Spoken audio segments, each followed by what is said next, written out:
it is amazing how what you could put your body through. It really is.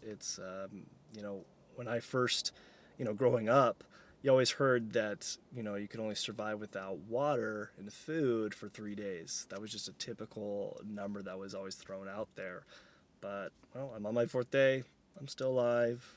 So, it's definitely very doable. I know the record, I believe, for people doing a dry fast, I think the record is.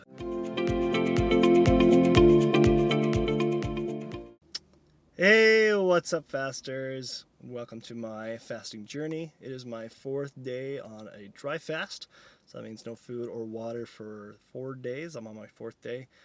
Feeling a little bit more definitely dehydrated today, definitely more of a drier mouth.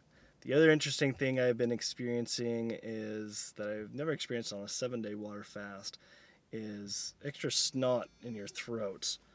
And so if any of you experience dry fasters that have done extensive dry fast, do you guys get that where you kind of get more extra snot in your throat?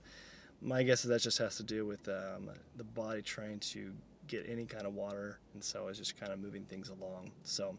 But that's kind of interesting there. I am getting a slight headache coming on, so I might kind of transition to the water fast of the portion of my 7-day fast, just because I don't want to push my body too much, and so I'll transition over to a water fast. So I'll make probably a separate video on when I start taking water for the first time again. So if you guys are interested in me experiencing kind of taking water again, I know it can be a great sensation when you're doing a dry fast. But other than that, I feel great as far as my weight. I measured it this morning. So let's see here. Where was I at? 223.8. And so I started at, no, sorry. Yeah, 223.8 pounds. And I started at 233. So I've already lost pretty much, 10 pounds just in a little over 3 days, which is, wow. Never been able to lose that amount in that short amount of time span. I can see why a lot of people who do dry fasting, people who are experienced fasters, to do that. Now, I don't encourage people to do dry fast because there's going to be a lot of different complications. I just know my body, and that's why on this fourth day, I'm starting to get the symptoms, and so I realized, okay, maybe I shouldn't push it out too much. That's why I'm going to transition to more of a water fast and start adding some electrolytes in. But it is amazing how what you could put your body through. It really is. It's, when I first, growing up, you always heard that, you could only survive without water and food for 3 days. That was just a typical number that was always thrown out there. But, well, I'm on my fourth day. I'm still alive. So, it's definitely very doable. I know the record, I believe, for people doing a dry fast, I think the record is 18 days, which that's just crazy. And I met another person, and I know a lot of you guys have, talked about your records, then they far surpass probably what I could probably even do at this point. But I think probably that record, that 3-day, it must be probably if somebody was in the desert without food and water for 3 days, your body could probably only last that much. Right now it's hot out here in Washington. You kind of see I'm sweating. I'm actually in my car parked, and it's really hot out, so my face is really red right now, and so I'm getting a little bit more sweat, obviously. That's why I'm feeling a lot more thirsty right now. But other than that, I think I feel great.